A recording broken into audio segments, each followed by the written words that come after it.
The late afternoon sun dipped below the rooftops of Oakbrook, a quiet suburb nestled comfortably on the outskirts of Chicago. The summer air clung to everything, heavy with the scent of freshly cut grass and distant barbecue grills. A hush began to settle over the neatly arranged streets lined with maple and oak trees, their leafy canopies arching overhead.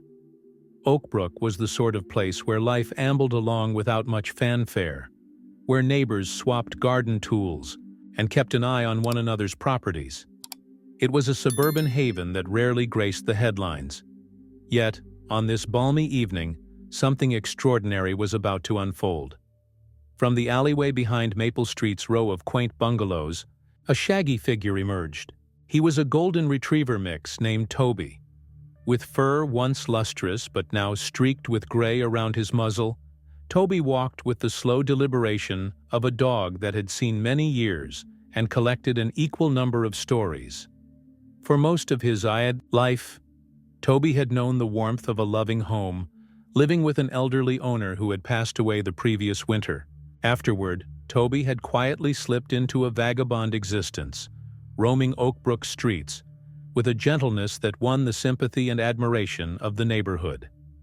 In those early days of his homelessness, many residents tried to take Toby in, but he would always find a way to disappear whenever someone approached with a leash or a kennel. Something in his wise, brown eyes suggested that Toby had tasted freedom in his old age and wanted to cling to it, even if it came with uncertain meals and cold nights. Occasionally, a compassionate neighbor would place a bowl of water or leftovers on their porch. Toby never turned down a kind gesture, but after each meal, he would softly wag his tail and pad away, continuing his unhurried, dignified wanderings. The final rays of daylight stretched out in long shadows, painting the sidewalks with a warm, peach-colored glow. Toby paused on the corner of Elm and Fourth, sniffing the air. His sensitive nose twitched at the comforting smells of dinner wafting from nearby kitchens. But he was also drawn by something else, a small dish of kibble and a bowl of fresh water, that Mrs. Pierce, a kindly widow, faithfully left out for him each evening. With a quiet wag of his tail, Toby made his way up the porch steps, where the bowls were waiting just as they had been every other night. "There you are, you old rascal," Mrs. Pierce called out softly from behind her window screen. She was a petite woman in her 70s, still sprightly despite the cane she used for balance. "You be careful out there tonight, you hear?" Toby looked up, meeting her gaze with a soft, appreciative whine that almost sounded like a thank you. Then he finished his water and nosed the kibble, grateful for this nightly show of kindness. He gave another gentle wag of his tail, as though to say goodbye, before trotting off into the deepening twilight. After leaving Mrs. Pierce's porch, Toby wove through the network of sidewalks crisscrossing Oakbrook. Though the houses were mostly dark, signs of life could be glimpsed through softly lit windows. Families gathering for meals, children playing board games, a man watching the news with the remote in hand. These everyday scenes, viewed from outside, filled Toby with a sense of belonging to the neighborhood, even if he was only on its periphery. A leftover breeze from the waning summer day rustled through Toby's fur, and he closed his eyes for a moment, savoring the warm wind. For a fleeting instant he thought of his former owner, a sweet old woman named Margaret. She would have been at home right now, reading a mystery novel by the lamp, occasionally lowering her glasses to speak softly to Toby. He missed her gentle voice and the comfortable routine they once shared. Early morning walks around the block, a game of fetch in the living room, and the nightly ritual of curling up at her feet. The pang of that memory was bittersweet, a reminder of the security he had lost. Night was settling in, and Toby knew it was time for him to find a good spot to bed down. Sometimes he slept under the overhang of the hardware store on Baker Street. Other times, he found a patch of grass near the library. Tonight, though, the air felt restless, as if something were stirring just beyond his senses. His nose twitched again. He caught whiffs of dust, a faint odor of rubber tires, and, somewhere in the distance, an unsettling new scent he couldn't quite identify. It wasn't a predator, exactly, but it made his ears perk up. Toby headed toward Stoke Brook Community Park, a large green space that featured a small duck pond, a playground, and winding pathways. It was a place he often passed through before finding a place to sleep.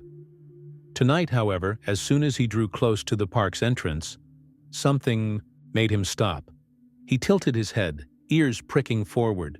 A faint, high-pitched cry floated on the evening air, so soft it was nearly swallowed by the rustle of leaves and the distant hum of traffic. His canine instincts went on alert. He recognized the general pitch of a cry that belonged to something very small, very young, and very much in distress.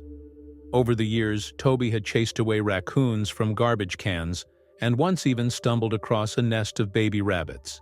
But this sound was different from any animal cry he'd heard before. It had a certain fragility to it that made Toby's heart thump.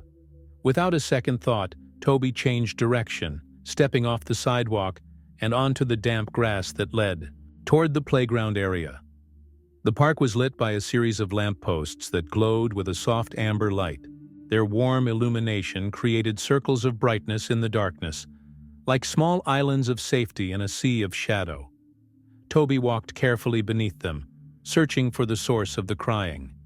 The sound grew a bit louder as he neared a row of trash cans near the empty playground. He smelled old soda, rotting food, and the stale scents of cardboard. And there, woven into the potpourri of waste, was a new smell, something that made his hackles rise with urgency. Sniffing furiously, Toby arrived at the last metal can, which was taller than him by a good foot.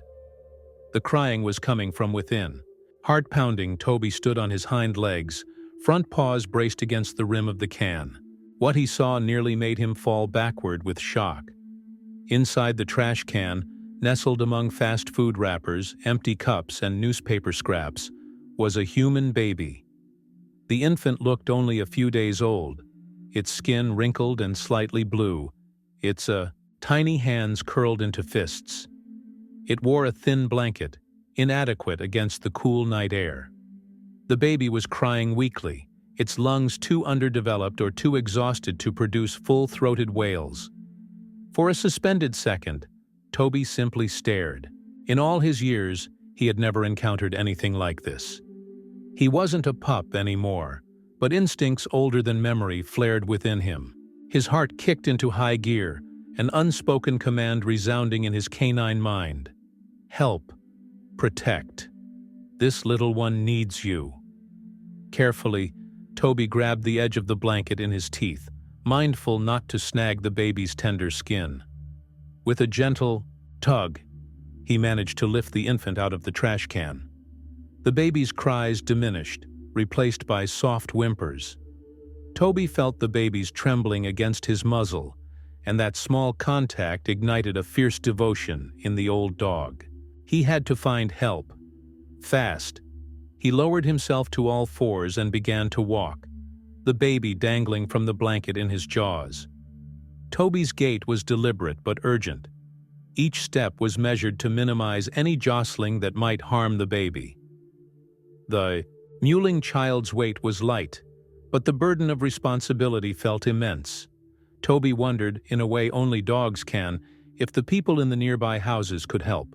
But it was late, and the last thing Toby wanted was to waste precious time scratching at random doors. He needed someone who would recognize the severity of the situation immediately. In a flash, a memory came. The face of a kind woman. Beatrice Walters. She lived in a modest blue house on Sycamore Street. Toby often saw her placing birdseed and stray cat food in her yard. On more than one occasion, she had tried to coax Toby close, gently calling him Buddy or Sweet Boy. He hadn't stayed around her for long, but he sensed she was someone who healed, someone who might know exactly what to do. With his old bones protesting the sudden burst of energy, Toby turned in the direction of Sycamore Street. He quickened his pace. The baby's life depended on it. Under the glow of the street lamps, Toby loped through the deserted roads of Oak Brook, the baby secure between his gentle jaws. A teenage boy on a bicycle nearly veered into a lamppost at the sight. Another passerby gasped, fumbling for a cell phone, presumably to call the authorities. But Toby didn't stop or slow. He had a singular goal. The baby's whimpers were weakening, and Toby's heart pounded harder. He had never felt such urgency in his old age. Those who saw Toby that night would later speak in hushed, incredulous tones. An aging, stray dog, carrying a baby as though it were the most natural task in the world.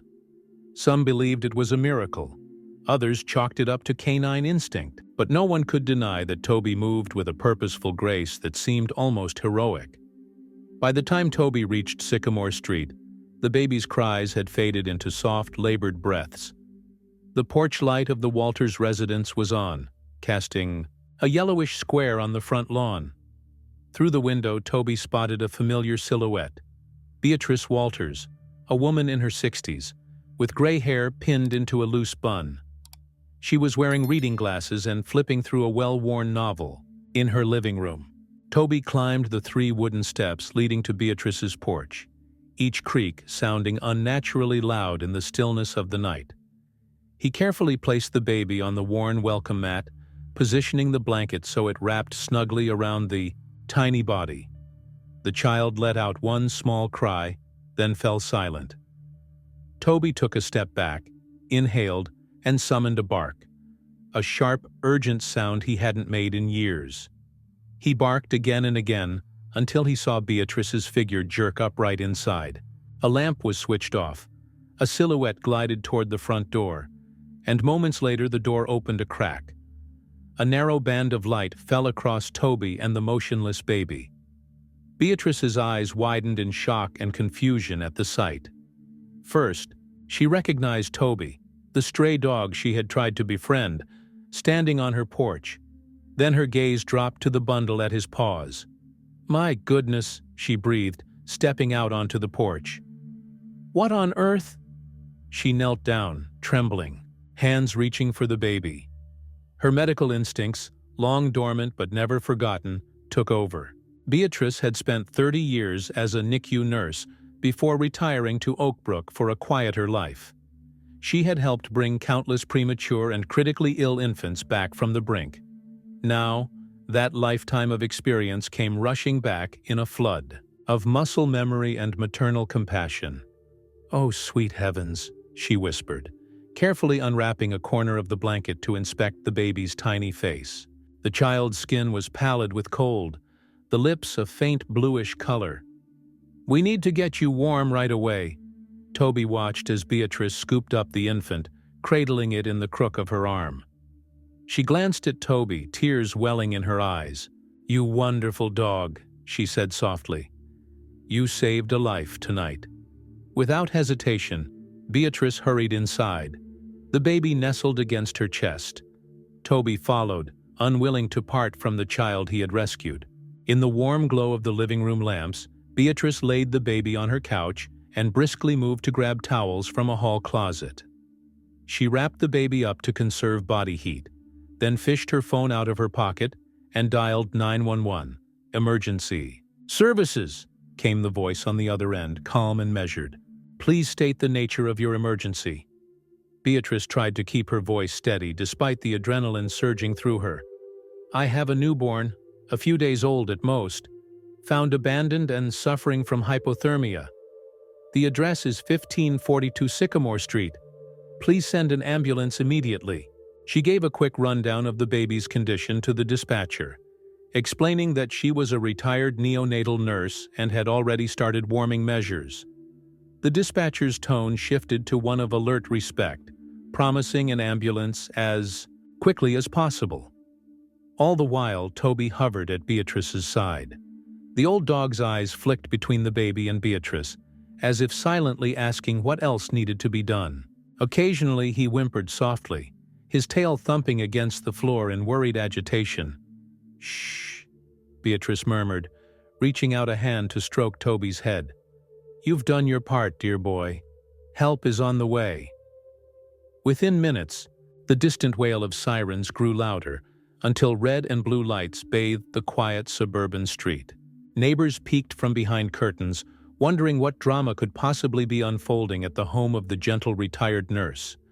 The paramedics, Lucia, a young woman with a determined gaze, and Mario, a middle-aged man with decades of experience, arrived, carrying a stretcher and medical bags. They paused for a moment in the doorway, taking in the bizarre tableau. Beatrice cradling a newborn, a stray golden retriever at her feet, both looking at them expectantly. "Ma'am," Lucia began, her professional demeanor laced with compassion. "Can you tell us exactly what happened here?" Beatrice explained how Toby had appeared on her porch with the baby. Though they were trained to maintain composure, both paramedics' faces revealed awe. Mario shook his head slowly. "In all my years," he muttered, trailing off. They swiftly set about checking the baby's vital signs. The heart rate was faint but steady, the temperature dangerously low. The child needed immediate hospital care. "I'd like to come along," Beatrice said. "I was a NICU nurse for 30 years. I might be able to help." Lucia and Mario exchanged glances, then nodded. "Your expertise could make all the difference," Lucia said. They gently transferred the baby onto a small portable bassinet and prepared to carry it out to the ambulance. Toby, agitated at the thought of being separated, took a cautious step forward, issuing a quiet bark. Beatrice placed a hand over her heart. "He's the one who saved this baby in the first place. Please, let him come with us." Mario hesitated. "We normally don't allow animals in the ambulance, but given the circumstances, oh hell, let's do it. Just keep him calm." Grateful, Beatrice ushered Toby into the ambulance. The old dog settled in the corner, eyes never leaving the precious bundle. And with that, the ambulance sped off into the night, sirens echoing through the sleeping streets of Oak Brook. Toby's body was tense with worry, his heart thudding against his ribs. He didn't fully understand what was happening, only that he must not abandon the infant he had found. The ambulance careened through the quiet suburban roads before merging onto the highway to downtown Chicago. City lights glowed in the distance, forming a jagged skyline that looked, at this hour, like a cluster of stars fallen to earth. Toby, exhausted from his rescue mission, lay curled up at Beatrice's feet. He felt the vibrations of the road beneath him and listened to the frantic beeping of medical monitors that sounded foreign and ominous. Beatrice kept her attention on the tiny baby in the portable bassinet. She frequently checked for a pulse, breath, and skin coloration. The baby's temperature was creeping back up, but it remained in a precarious range. Whenever a small whimper escaped the infant's lips, relief washed over Beatrice. Weak though those cries were, at least the child was still fighting. After what felt like an eternity, the ambulance pulled up to the emergency entrance of Chicago. Memorial Hospital, a sprawling complex of buildings connected by a labyrinth of corridors. The paramedics jumped out first, guiding the bassinet down the ramp. Toby followed with Beatrice, his nails clicking on the slick metal floor of the ambulance. At the entrance, a blast of fluorescent light and urgent hospital smells, disinfectant, sterilizing alcohol, and a hint of coffee assailed them.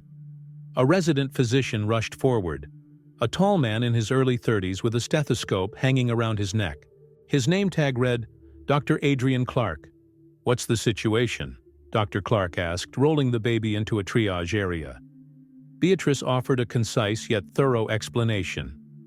"Found abandoned in a trash can, approximately 3 days old. Signs of hypothermia, low heart rate, possible early onset jaundice. I've initiated warming measures." Dr. Clark's eyes flickered with a mix of professional focus and horror. "My God," he said quietly. "If you hadn't found this child when you did..." He didn't need to complete the thought. The grim implications were clear.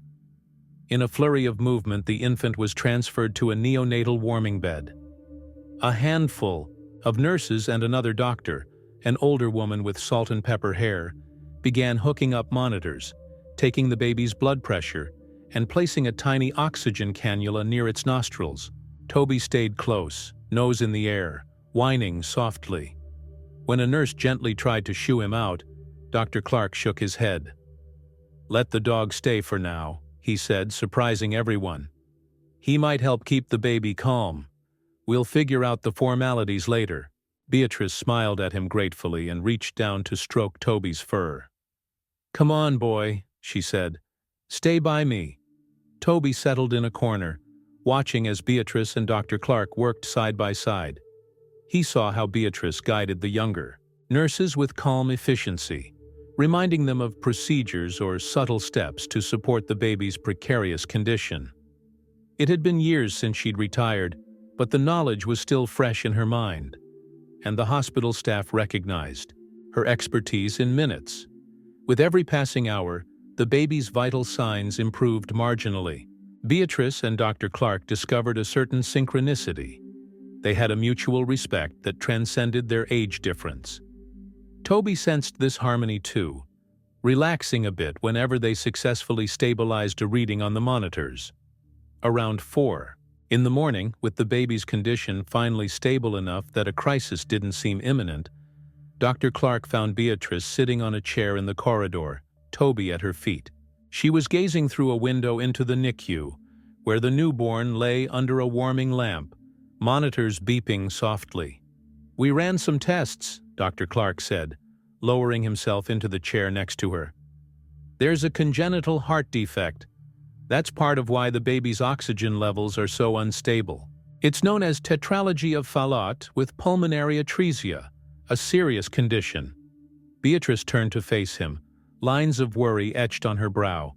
"Surgery?" she asked gently. Dr. Clark nodded, exhaling heavily. "Yes, and soon, but it's a high-risk operation, especially for a newborn under these conditions." A silence settled between them, heavy with unspoken fears. Toby turned his head toward them, as if he could sense the weight of their thoughts. Beatrice finally broke the silence. "I'm willing to stay and help in any way I can, Dr. Clark. I may be retired, but I've handled more than a few neonatal crises in my time." Dr. Clark looked at her with cautious optimism. "Honestly, we could use all the hands and experience we can get. The question is, are you sure you're up for it? This won't be easy." Beatrice glanced at Toby, recalling the image of him gently carrying that fragile life to her doorstep. If an old stray could find a renewed sense of purpose and perform such a miracle, who was she to shy away from a challenge? She placed a hand on her chest, feeling the steady thrum of her own heartbeat. "Yes," she said, resolute. "I'm sure." As the sun began to rise over Chicago, painting the hospital windows with a pinkish hue, the hospital staff changed shifts. The night's harrowing events were passed along in hurried briefings, culminating in astonishment and awe at the story of Toby, the stray dog who saved a baby. Down in the hospital's lobby, Detective Carla Nunez was leading a small team. They had arrived shortly after first light to investigate the circumstances of the baby's abandonment. Detective Nunez was in her late 30s, with short, curly hair and a calm yet relentless demeanor. She had a reputation for solving difficult cases, and this scenario, an abandoned newborn found in a trash can, was precisely the sort of moral outrage that propelled her to work even harder. As she spoke with hospital administrators, collecting statements and reviewing any security footage from the night before, her mind churned with questions. Who would leave a defenseless baby in a garbage can? Was it a scared teenager? An unfit mother with no resources? Something more sinister? Once she had gathered enough information, Detective Nunez headed to the NICU to speak with the medical staff and any witnesses. She was met by Beatrice, who was sterilizing her hands at the entrance, preparing to re-enter the NICU. Toby sat waiting in a small corner, as though he'd claimed it as his personal station. "You must be Mrs. Walters," Detective Nunez said, extending a hand. "I'm Detective Nunez, Chicago PD. Thank you for your quick actions last night." Beatrice shook the detective's hand. "Hello, Detective. And please, call me Beatrice. Mrs. Walters makes me feel ancient." Nunez offered a faint smile. Fair enough, Beatrice. Can you walk me through everything that happened? They retreated to a small waiting alcove. Over 2 cups of lukewarm coffee from a vending machine, Beatrice recounted how Toby had appeared on her porch with the baby. Detective Nunez took notes, eyebrows occasionally lifting in amazement. And you say the dog came straight to your house carrying the baby? She asked. Beatrice nodded. I can't explain it. Somehow he knew exactly who to trust. As soon as I opened the door, there they both were. The baby was in rough shape. If Toby hadn't found her, I don't think she would have made it. Nunez glanced over at Toby, who was curled in a contented ball near Beatrice's chair. You're telling me this old stray dog saved a baby's life? By pure instinct? Beatrice shrugged, her expression tender. Animals can have an uncanny sense of empathy, Detective. Toby's a sweet soul. He's been roaming Oakbrook for a while now, ever since his owner passed. I guess he's still looking to protect someone. Detective Nunez sighed, momentarily letting her stoic facade slip. Well, I suppose we can't arrest a dog for heroism. In fact, we ought to give him a medal. She allowed herself a wry grin. But jokes aside, I need to find out who left that baby in a trash can. Just then, Dr. Clark emerged from the NICU, catching sight of the 2 women. Detective, good to see you, he said. I'm Dr. Clark, pediatrician on staff. If you need any medical reports, let me know. Detective Nunez nodded. I will. For now, do we know anything about the baby's background? Any idea of the mother's identity? Dr. Clark shook his head. We've done some preliminary tests, but so far, no. The baby's condition is stable, though. We've been calling her Baby Joy for lack of a better name. Nunez made a note. Thanks, Doctor. I'll see if forensics can pull DNA from the scene in the park. Maybe we can find a match somewhere. With that, Detective Nunez strode off, a purposeful click in her heels that told Beatrice this woman would not rest until she got answers. Toby whined softly, drawing Beatrice's attention back to him. She patted his head. Let's go see baby. Joy, Toby. They headed into the NICU, passing rows of incubators and gently humming machines. The air was thick with the sterile tang of antiseptic, and the soft murmurs of nurses speaking in hushed voices filled the background. At the far end of the room, baby Joy lay in a temperature-controlled bassinet, tiny monitors attached to her chest. Her eyes closed in what appeared to be a peaceful slumber. One of the nurses, a young man with glasses and a warm smile, lifted the lid of the bassinet and gestured for Beatrice to approach. Her vitals are looking a bit better today, he said. She's not out of the woods, but she's showing remarkable resilience. Beatrice bent down, gently placing her hand on the edge of the bassinet. She marveled at how delicate baby Joy was. Her tiny fingers, her pinkish skin, the soft whirls of hair on her head. It was surreal to think that less than 24 hours earlier, this little soul had been left in the garbage. Toby sat beside Beatrice, pressing his muzzle against the bassinet's lower edge. He let out a quiet, inquisitive sound, half whine, half chuff. One of baby Joy's hands twitched, and though it was unlikely the infant was aware of Toby's presence, it felt almost like a greeting. This tender moment was broken by Dr. Clark's approach. Beatrice, could I speak with you privately? He asked, glancing nervously at Toby. Beatrice's stomach lurched. Of course, Adrian. She followed him into a small consultation room. Dr. Clark took a seat, running a hand over his face. We have the preliminary results from baby Joy's scans. The congenital heart defect is confirmed. She'll need corrective surgery sooner, rather than later. Beatrice inhaled sharply. I see. Have you done this particular surgery before? Dr. Clark hesitated, his jaw tightening. Once, during my residency. It didn't end well, but given the urgent nature of her condition, I'll have to do it. She's too unstable to be transferred to another specialist right now. Beatrice placed a reassuring hand on his shoulder. You can do it, Adrian. I'll help in any way I can." He nodded, meeting her gaze. "Your experience is invaluable, Beatrice, but this is going to be a team effort. We'll need cardiology on board, a pediatric anesthesiologist, the whole works. With a baby this small, every second counts." They sat there for a while, neither speaking, both thinking of the delicate balance between life and death. Outside, Toby lingered in the corridor as if guarding the door. For a brief moment, Dr. Clark caught sight of the dog's solemn eyes, and he recalled how Toby had refused to leave baby Joy's side.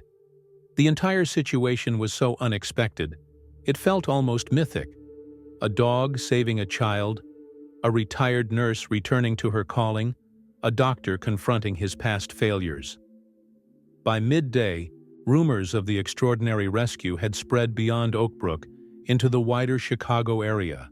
A local news van pulled up outside the hospital, hoping to interview the staff and possibly catch a glimpse of Toby, the heroic stray. Inside, the phone lines buzzed with calls from national outlets who wanted more information. The hospital's PR department hurriedly drafted a statement emphasizing the baby's fragile condition and requesting privacy. Beatrice was astonished by the attention. She had spent decades quietly saving children's lives in the NICU without any fanfare. Now the media was celebrating Toby's heroism, and by extension, shining a spotlight on baby Joy.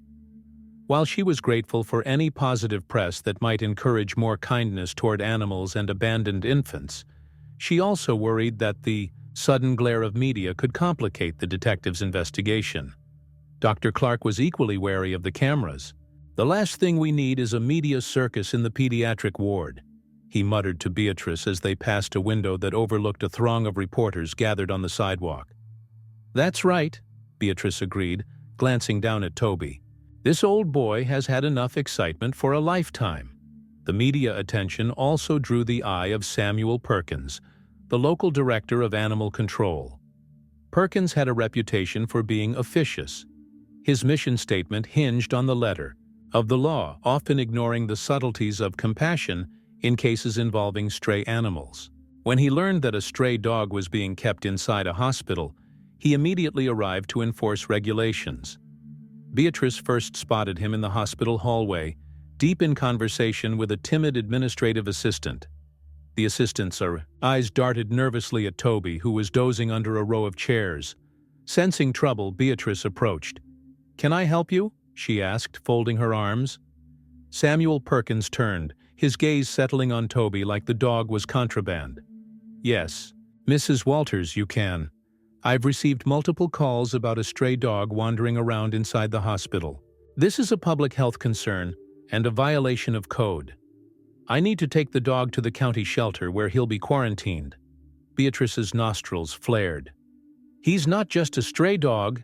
This is Toby, the dog who saved baby Joy. He has a role here." Perkins stiffened. "Hero or not, an unregistered, unvaccinated dog has no business in a hospital." Just then, Dr. Clark arrived, flanked by a couple of nurses. His expression was grim. "Mr. Perkins, I'm Dr. Adrian Clark. Toby's presence is sanctioned by me for therapeutic reasons." He paused, locking eyes with Perkins.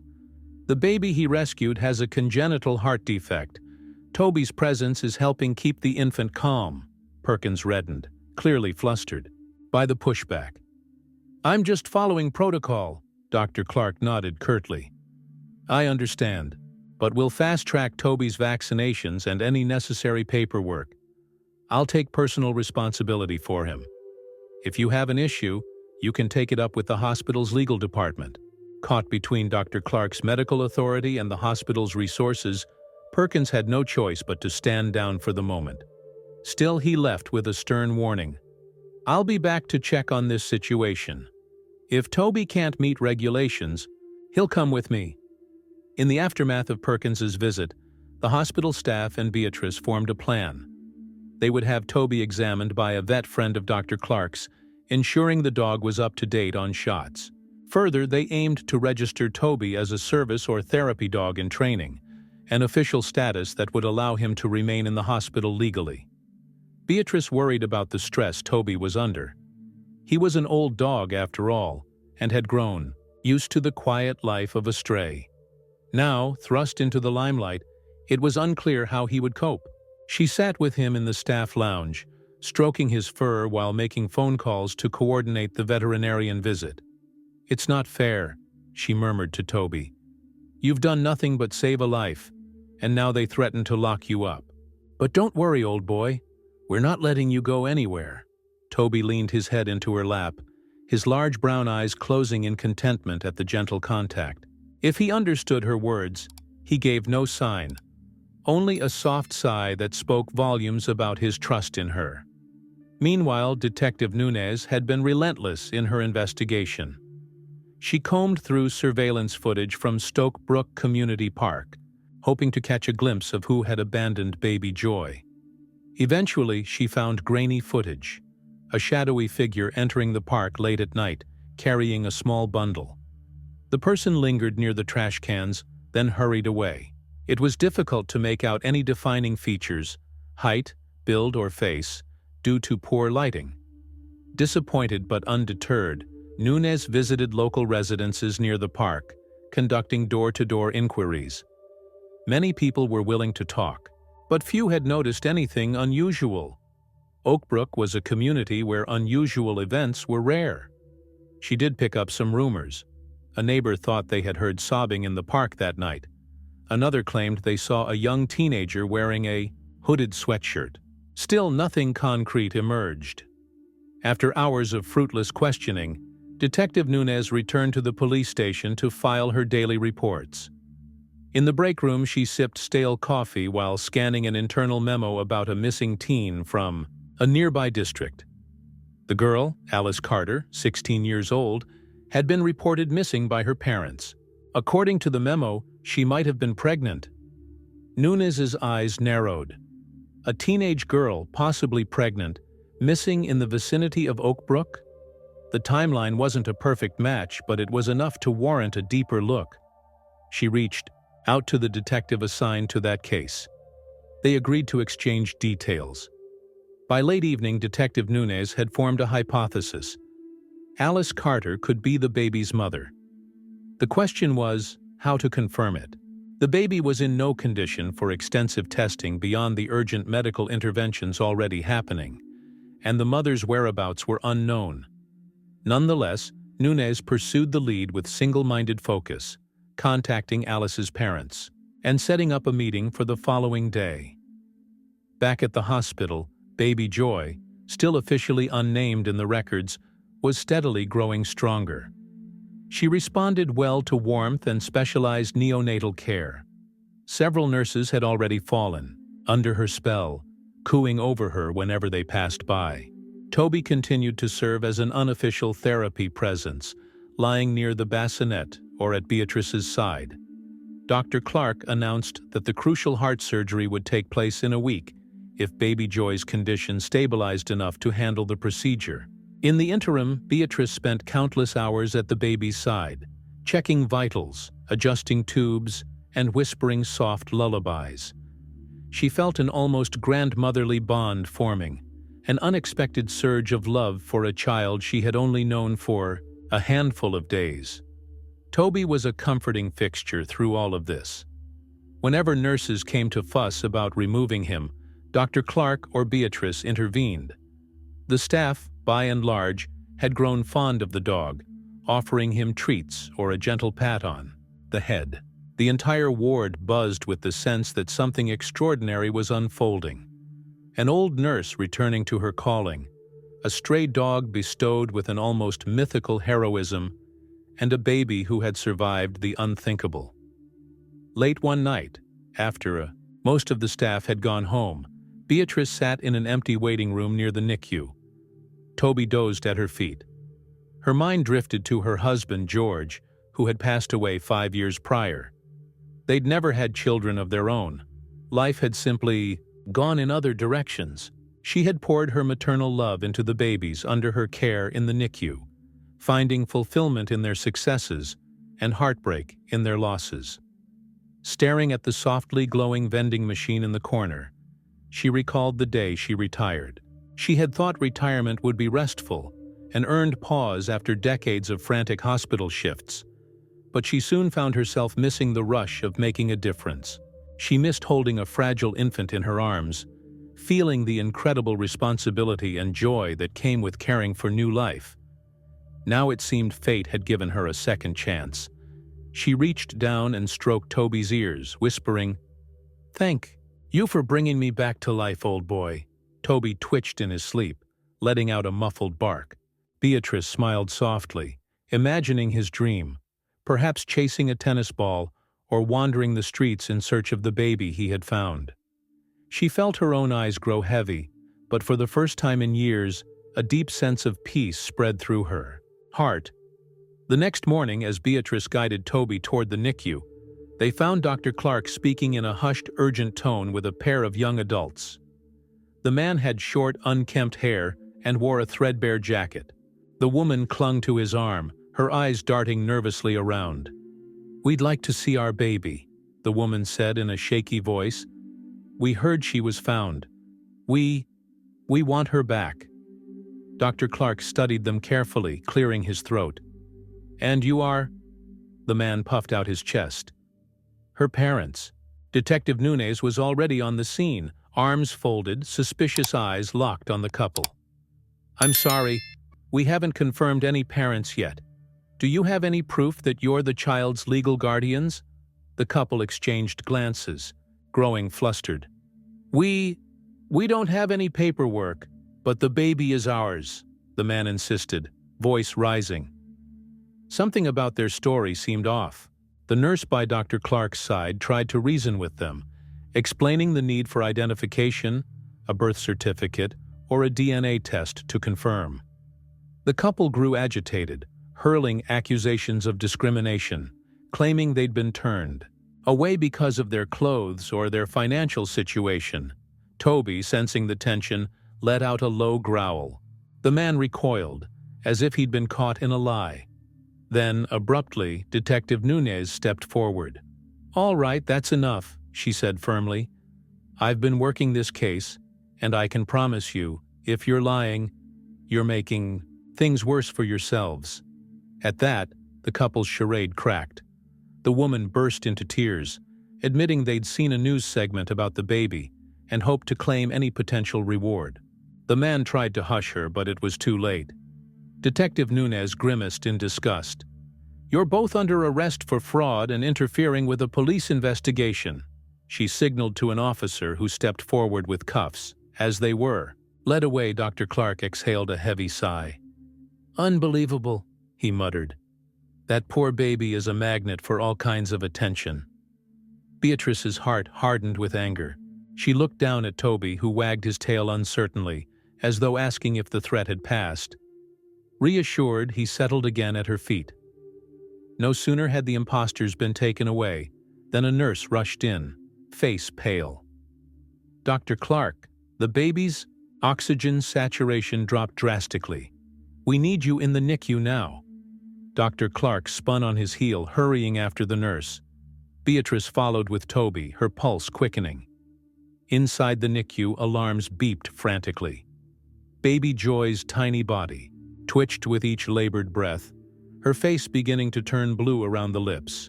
"Cardiac crisis," Dr. Clark said, snapping on gloves. "We need to stabilize her for immediate surgery." Nurses sprang into action, administering medications to open the baby's blood vessels, adjusting the ventilator to deliver more oxygen. Dr. Clark and a respiratory therapist worked side by side, meticulously tweaking the settings. Beatrice quickly sanitized and joined them. Toby whined, pinned at the door by a nurse who was trying to keep the NICU environment sterile. But even from across the room, the dog's eyes were locked on the baby's form.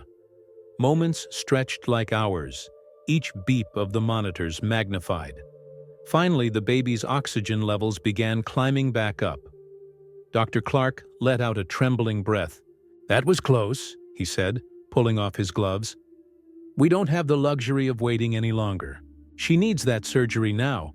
Beatrice glanced at Toby, her heart thumping. The old dog seemed to sense the heightened stakes, trembling with anxiety. She knelt down, offering a reassuring pat. "You found her.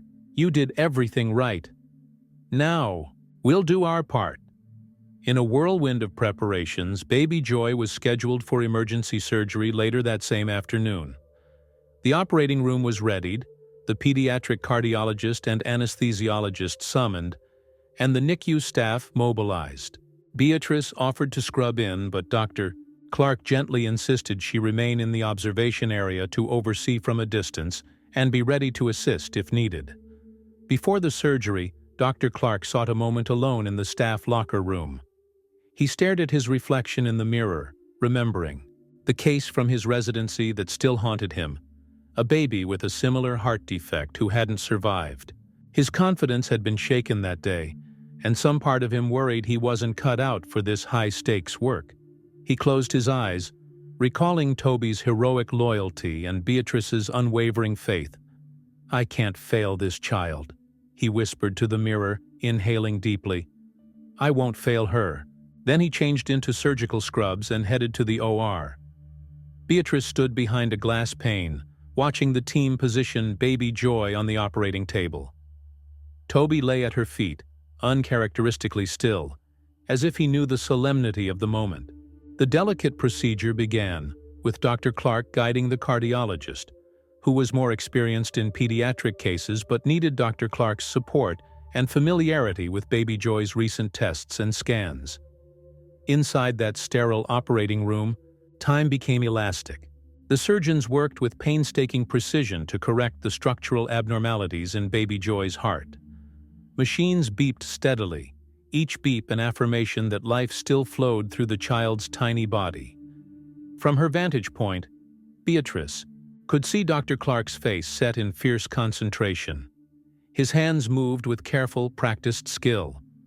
She remembered him as an intern years ago, when she was in her final decade at the hospital. Even then, he had a spark of brilliance, a blend of compassion and rigor that set him apart. Yet it was clear he still wrestled with the demons of past failure. When the baby's blood pressure suddenly dropped mid-surgery, Beatrice noticed a flash of fear in his eyes. He paused, taking a breath, recalibrating.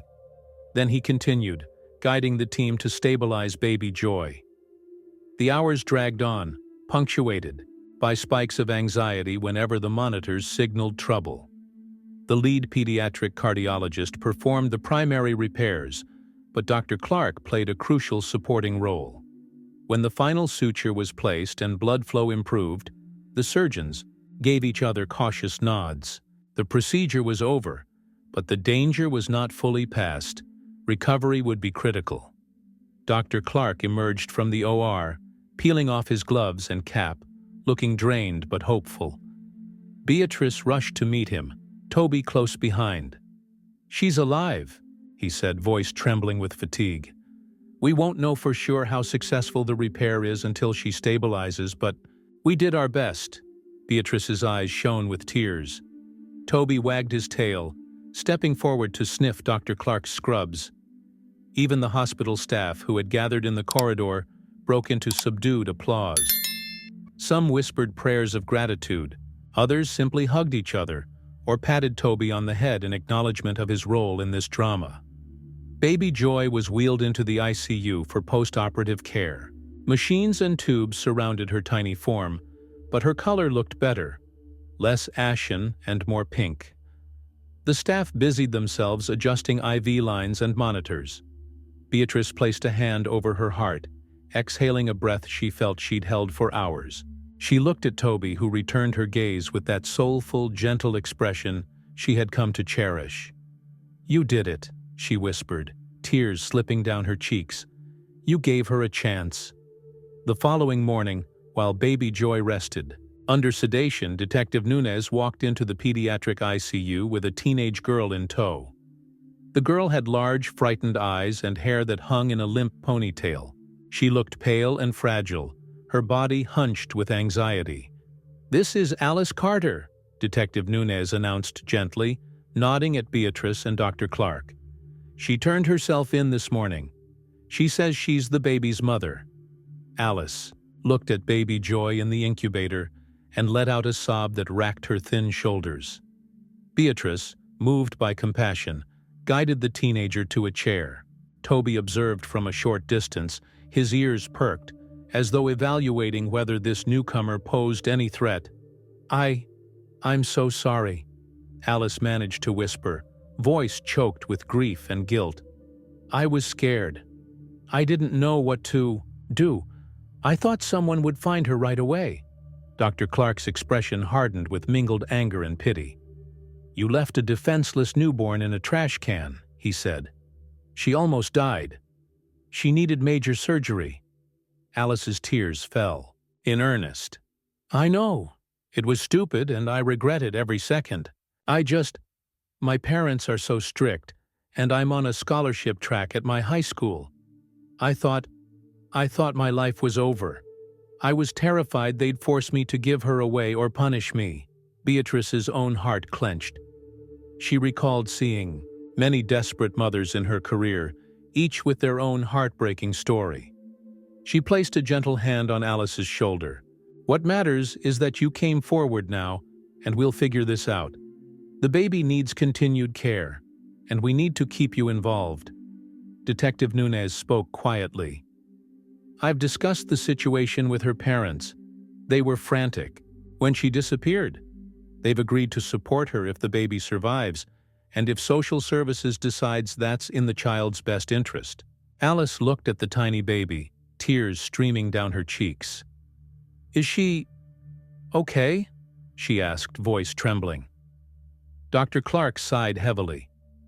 "She's stable for the moment. We performed surgery to fix her heart defect, but she's still very fragile. Time will tell." Over the next few days, Alice's parents arrived at the hospital. They were a somber-looking couple, alternating between anger at their daughter's choices and heartbreak over the situation. Alice spent long stretches of time sitting near baby Joy, quietly talking to her through the glass incubator. Sometimes she cried. Other times she simply looked lost. Dr. Clark and Beatrice observed her from a distance. "She's remorseful," Beatrice said softly. "That doesn't excuse what she did, but maybe in time she can be a mother to this child." He nodded. "I hope so. In my line of work, I see parents who never take responsibility. But it seems Alice is willing to learn from this." Legal and social services meetings became a daily occurrence. The doctors, detective, and social workers weighed the baby's medical needs against the complexities of the situation. Ultimately, a hearing would determine whether Alice could retain custody, under close supervision from her parents, or if the baby would be placed in foster care. Through it all, Toby remained a steady presence. His calm manner seemed to soothe Alice, who timidly reached out to pet him one afternoon. At first, Toby drew back, uncertain. Then he slowly leaned into her touch, as if sensing the grief that radiated from the teenager. That simple gesture left Alice in tears, but it also gave her a faint smile of comfort. In the weeks following the surgery, baby Joy, legally named Lily Joy Carter, grew stronger. Her progress in the NICU was painstaking but steady. Dr. Clark performed post-op checkups with guarded optimism. The baby's heart function improved daily, although she would need continued monitoring and possibly more minor procedures as she grew. Beatrice found a renewed sense of purpose in the NICU, assisting Dr. Clark and the nurses. She even officially came out of retirement to work part-time, focusing on critical neonates who needed that extra level of attention. Toby, meanwhile, received his vaccinations and a thorough vet checkup courtesy of Dr. Clark's veterinarian friend. Papers were filed to register Toby as a therapy dog in training for pediatric patients. Hospital administrators, initially skeptical, found it hard to argue against Toby's presence when the entire staff and community had rallied behind him. Furthermore, the media's ongoing interest in Toby the hero dog brought a wave of public support and donations for the hospital's pediatric unit. Toby became something of a local celebrity, with children begging to meet him. Strict visiting rules applied, but on special occasions, Toby was escorted through certain pediatric wards to bring comfort to sick children. Alice's court hearing was emotional, but ended with a hopeful outcome. The judge, taking into account the baby's miraculous survival and Alice's remorse, allowed the teen mother to keep Lily on the condition that Alice remain in her parents' home and continue therapy and parenting classes. The Carters were relieved, though their relationship with their daughter would need time and counseling to mend. After Lily was deemed healthy enough to leave the NICU, Dr. Clark carefully arranged for her to be discharged. Alice's parents arrived with a proper car seat, brand new baby clothes, and the air of people who had been through a crisis and emerged more united. The moment Lily was placed into her mother's arms for the journey home felt both triumphant and humbling. Beatrice, who had grown so attached, stood nearby, tears in her eyes, Toby at her side. "Thank you so much," Alice said to Beatrice and Dr. Clark, her voice thick with emotion. I'll never forget what you've done. What Toby did." Beatrice hugged her gently. "We'll always be here if you need us," she replied. Then she bent down to Toby's level. "Say goodbye, Toby." Toby nuzzled Alice's hand, then sniffed the baby's foot. Lily made a tiny coo, as though acknowledging the dog who had saved her life. In that moment, the entire corridor seemed lit from within by hope. Life in Oakbrook gradually returned to its usual rhythm, but traces of the extraordinary rescue remained everywhere. A small plaque was erected in Stokebrook Community Park, near the trash cans, commemorating Toby's heroic act. Children who played there often paused to read about the night Toby saved baby Joy, sometimes leaving dog treats at the foot of the plaque in tribute. Beatrice took Toby home for good. He adapted surprisingly well to domestic life, as though his restless days on the streets had finally led him to the place he belonged. He enjoyed a warm bed in the kitchen nook, daily walks, and the occasional trip to the hospital to visit pediatric patients, always accompanied by Beatrice. The local animal control, after some huffing from Samuel Perkins, granted Toby special status as a registered therapy animal. Dr. Clark's life changed too. Confronting his fears in the operating room to save Lily Joy left him more confident. He decided to pursue additional training in pediatric cardiology, dedicating himself to saving children with severe heart conditions.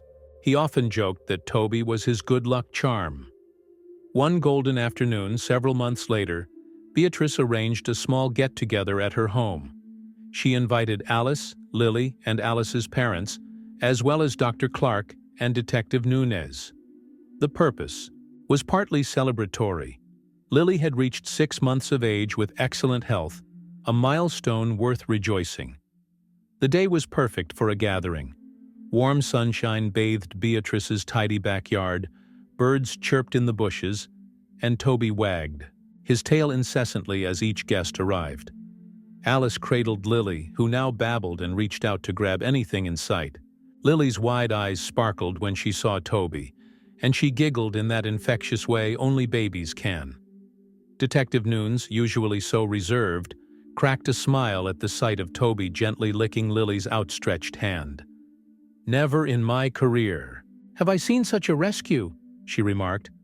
"I still can't get over how you two found each other." She turned to Beatrice, who was pouring iced tea into cups. "You know, you could write a book about this." Beatrice laughed. "Maybe someday, when I retire for real." Dr. Clark joined them, placing a stethoscope lightly against Lily's chest. "Just a quick listen," he murmured, grin on his face. The baby's heart sounded strong, a testament to the surgery's success. "She's doing beautifully," he confirmed. "You're doing beautifully, Alice." Alice smiled shyly, tears brimming in her eyes. "I'm learning, day by day. Thank you for giving me that chance." There was an unspoken sense of closure in the air, though no one mentioned it directly. They had all played a role, Toby most of all, in forging Lily's path to a hopeful future. As the afternoon wore on, the group meandered around the yard, eventually splitting off into smaller conversations. Toby wandered over to a large maple tree that provided shade, and Lily's grandmother crouched next to him, rubbing his ears affectionately. Alice sat in a lawn chair, feeding Lily a bottle, while Beatrice and Detective Nunez chatted about local volunteer opportunities. Dr. Clark found Beatrice gazing toward the horizon, where the sun was beginning to drop behind rows of suburban rooftops. "Penny for your thoughts," he teased. She turned to him, a gentle smile on her face. "I'm thinking about how life has a funny way of bringing us full circle. Toby lost his home, I lost my sense of purpose in retirement. Lily was abandoned, and Alice was lost in her own fears. Yet here we are, all of us together, forging a new path." Dr. Clark followed her gaze to see Alice and Lily, the baby cooing happily, Toby's head resting near them as if standing guard. "Sometimes the darkest moments can spark the brightest outcomes," he agreed. Beatrice nodded, her eyes misty but joyful. "Exactly." The last rays of sunlight filtered through the maple leaves, creating a dappled pattern on the grass. It reminded Beatrice of that moment weeks ago, when Toby had first appeared on her porch with Lily. Two souls in desperate need, forging an unbreakable bond. "I never thought I'd have a dog in my life again," she said softly, chuckling. "Or a baby in my care. Seems I was wrong." Dr. Clark patted her on the shoulder. "I'm grateful you were, and I suspect Lily and Toby are too." A year passed. Lily Joy Carter celebrated her first birthday with a little party in Oak Brook's community center. She was toddling about, squealing with excitement at balloons and sugar-free cake. Toby was there, wearing a goofy party hat that Alice had gently placed between his ears. Cameras clicked, capturing the improbable family. Alice, her parents, Lily, and Toby. Beatrice stood at the periphery, marveling at the transformation in each of them. Alice, once terrified and ready to abandon her baby, now glowed with maternal devotion. Lily, whose life began so precariously, was healthy and strong. And Toby, no longer a stray, was deeply cherished, not just by Beatrice, but by the whole community. Detective Nunez, sipping punch, recounted the story to a new colleague. "This dog found a baby in a trash can," she said, shaking her head in perpetual awe, "carried her to a retired nurse's house and saved her life. I've seen a lot in my career, but nothing quite like that." As for Dr. Clark, he had successfully finished his specialized training in pediatric cardiology. He now divided his time between emergency pediatric cases and ongoing research in congenital heart defects. His success rate was improving, bolstered by renewed confidence and Toby's uncanny ability to calm young patients. Across the room, Toby ambled over to Lily, who was attempting to stand on wobbly legs. She clutched Toby's fur for balance, squealing in delight when he gave her hand a cautious lick. Nearby party guests snapped photos, enthralled by the bond between them. Beatrice closed her eyes for a moment, letting the chatter and laughter wash over her. If someone had told her a year ago that a stray dog and an abandoned baby would rekindle her passion for nursing, she might have dismissed it as a sentimental fantasy. Yet here it was, playing out in vivid reality. She opened her eyes, found Toby's gaze, and returned his gentle, knowing look. This dog had been the catalyst for so much good, an unlikely hero who bridged the gaps of age, circumstance, and heartbreak. She watched as he wagged his tail, receiving a piece of cake from a giggling child. In that instant, she was certain of one thing. Toby's story, Lily's story, all of their stories were far from over. They were part of an ever-evolving tapestry of second chances, love, and the quiet miracles that can happen, even in the most ordinary suburbs. If you enjoyed this story, remember that hope and kindness often come from the most unexpected places, and never underestimate the bond between a loyal dog and the people he rescues. Sometimes he rescues them all.